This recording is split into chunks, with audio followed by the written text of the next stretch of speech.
Guys, good morning. Higot.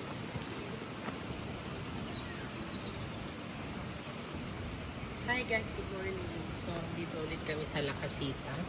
Kararating lang namin dito sa The Island Nature Spring. Thank you so much sa lahat ng viewers and subscribers sa walang sawang sumusuporta. Guys, lahat ng comments and suggestions ninyo dito sa La Casita, nababasa po namin yung lahat.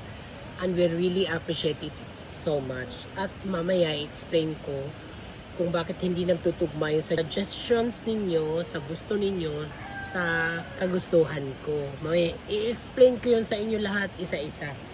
So ngayon, magkukudal-kudal muna kami kasi para mabuhay itong mga bago naming mga tinanom dito. So ayan. Lagyan namin to dito kasi ang kaganda na ng mga tanim naming mga halaman. Ayan.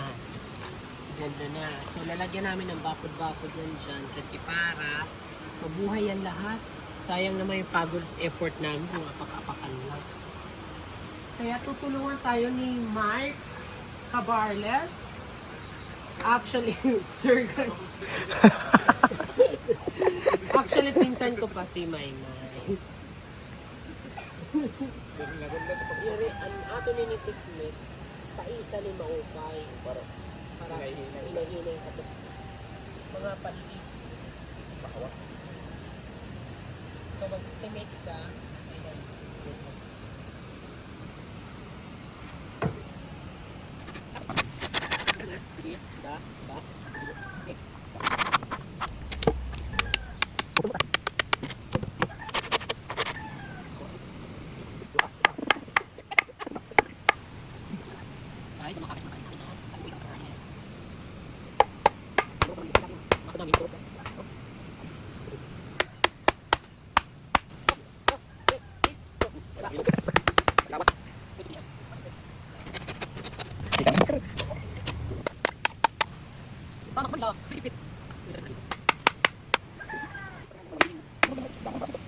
Hi guys! Good morning! Nandito na naman ang aking sister. Shout out pala dyan sa aking anak sa Italy. Ayan, ingat ka lagi dyan. Love you, anak. Dati ko nang pangiwang. Yung buta ko. Hindi. Hindi ka naman. Tuna. Tuna. Sudah ka ka. Ayaw.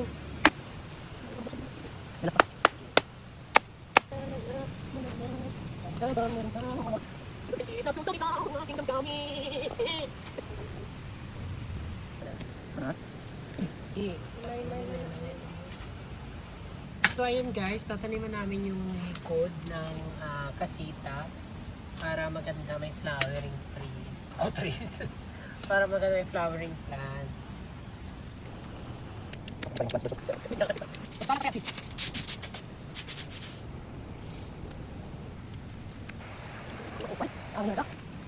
Kaya na guys, nagtanim kami dito ng flowering plants. So pag namulaktak to, yellow yung flower niya para it gives a morning sunshine and para maganda sa mata.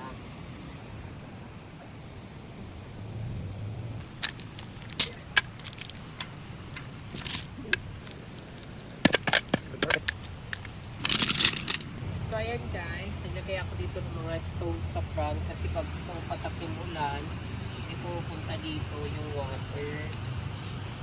So dito sa front guys, hindi pa ito tapos kasi hindi pa din dumadating yung bamboo blinds dito sa side na to. Meron pa to dito guys, sofa, ay nila, sala-sala. And then dito naman yung kanilang dining table. And hindi pa to tapos kasi may mga ilalagay pa akong table pa sa loob. Mga lagay nila ng gamit.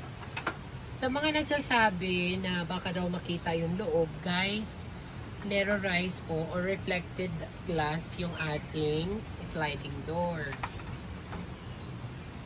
Tapos, pag ilagay itong sheer curtain together with the reflected sliding door, hindi na po kayo makikita sa loob. Tapos yung concern, what if kung gabi? Guys, pwede silang mag-lights off in times kung magme-make love na sila.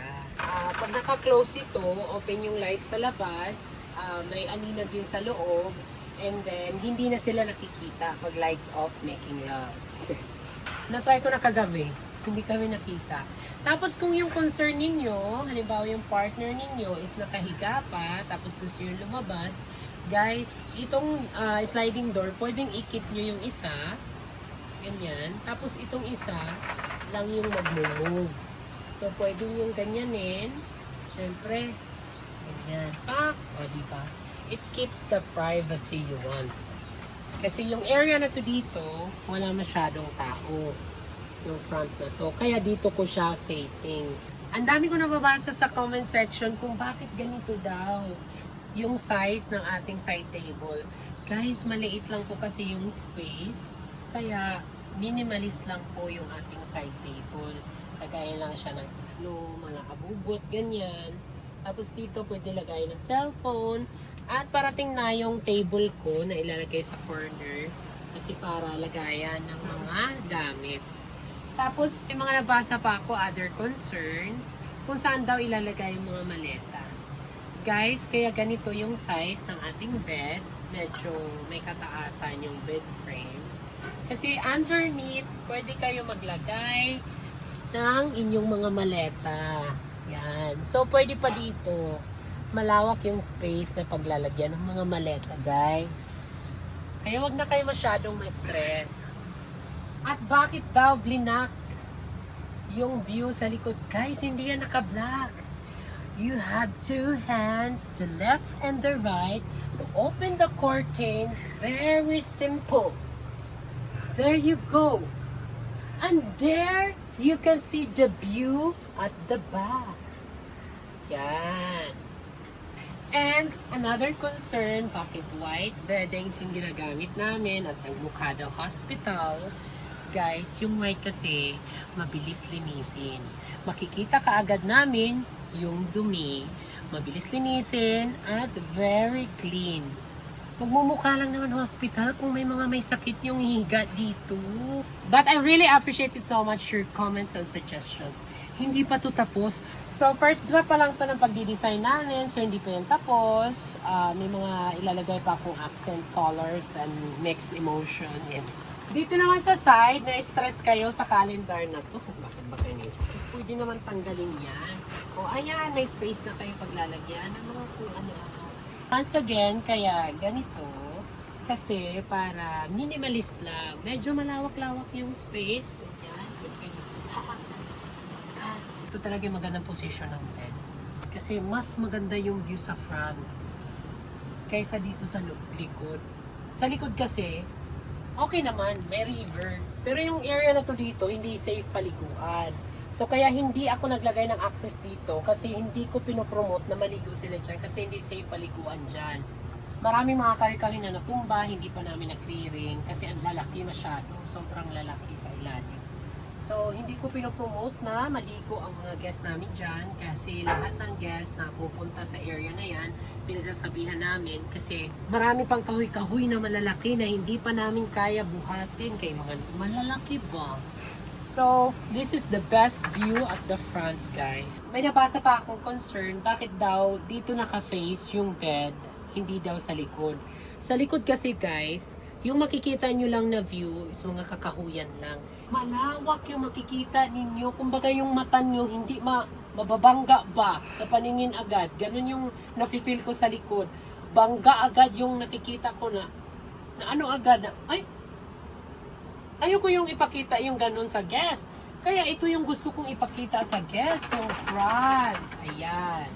So, kung yung concern naman po is baka makita kayo habang nagme-make love, tapos, like ganyan araw, guys, reflected glass po ito, hindi kayo makikita sa loob. So, pwede nyo i-open yung mga curtains sa araw habang ini-enjoy nyo yung view ng ating campgrounds. Ang ganda. Habang nakahiga kayo dito. So, once again, pagpalabas ang partner, pwedeng i-lock ang kabila, close ang curtains. Kung hindi makita ang partner, yan, I-close. I-close. There you go. Ganon kasimple. Kasi dito muna, honey, can you turn at the side? O, andito ang partner. Hindi makita. Kay side lang ang i-open. Ganon lang yan. So, ayan, kung gusto mo rin na naka-open lang yan sa araw, may privacy pa rin kayo. Kasi itong sheer curtain, para na rin siyang blackout. Tingnan mo sa labas. Ayan. So, once again, hindi siya makikita sa... Oh. Nakikita ba? O, diba? Siya nakikita. Ganun din sa likod. Tara, punta tayo sa likod. Oh, kita di ba? So, i-close natin. Ayan, nakikita nyo ba? Oh. Ay, hindi na nakikita. So, ayan, pag-araw, pwede nyo i-open yan. Ganyan, guys. Pag i-open nyo yung window sa araw, yan lang yung makikita nyo. Very limited view. Tapos kung yung concern ninyo, so walang bintana, ayun guys, ang lawak ng ventilated window natin. Ayan sa taas. Diba? So, malamig siya kahit sa araw. Kaya hindi ako naglagay ng window access dito guys kasi nasa likod na siya. So, marami kayong iintindihin pag lalabas kayo. Instead na pinto lang iintindihin ninyo, kung may window dito, may window dyan, ilock mo pa dyan, ilock mo pa doon. Bago kayo makalabas, eto, isa lang intindihin nyo, front door lang. So, very comfortability yung iniisip namin guys para sa inyo. So, ayan guys. You can see and enjoy the view at the back. There you go. Diba? Huwag niyong problemahin yan. Yung kurtina din. Pwede yan i-move. Ayan. Tapos, kita nyo doon. Yung view, kita nyo rin dito. Ganyan, ganyan lang. Okay.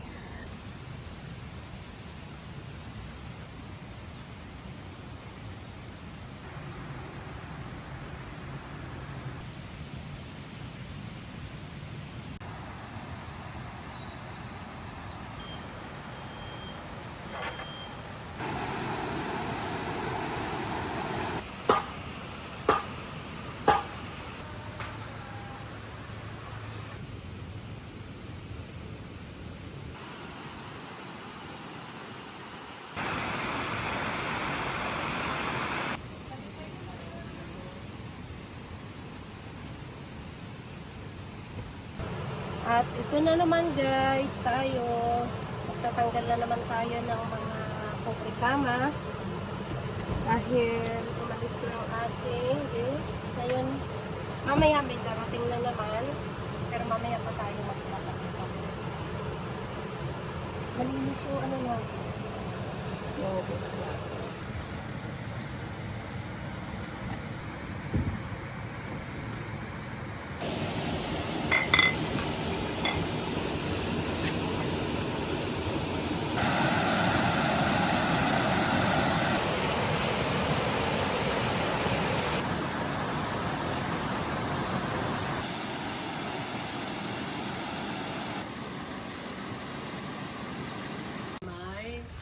Bago tayo umuwi, linisan mo yung mga room.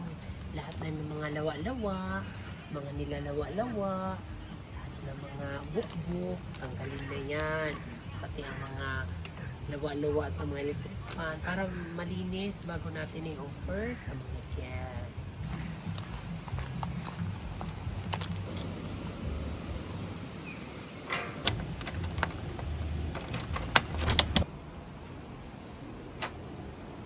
So yun guys, dahil wala tayong guest ngayon, inutusan na lang tayo ni ma'am na maglinis ng mga lawa-lawa sa lahat ng room.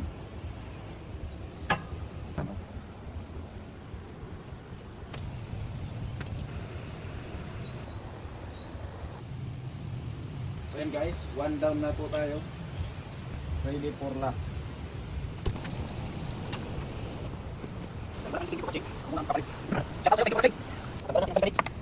Saan?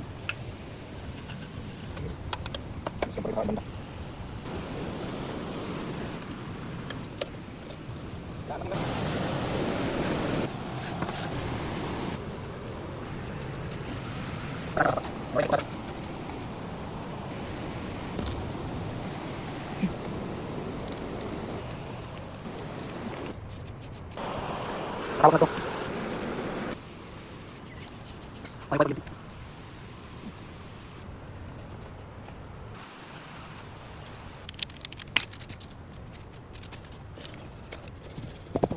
ayun guys, tapos na po tayo sa maglinis sa lahat ng room. So let's go.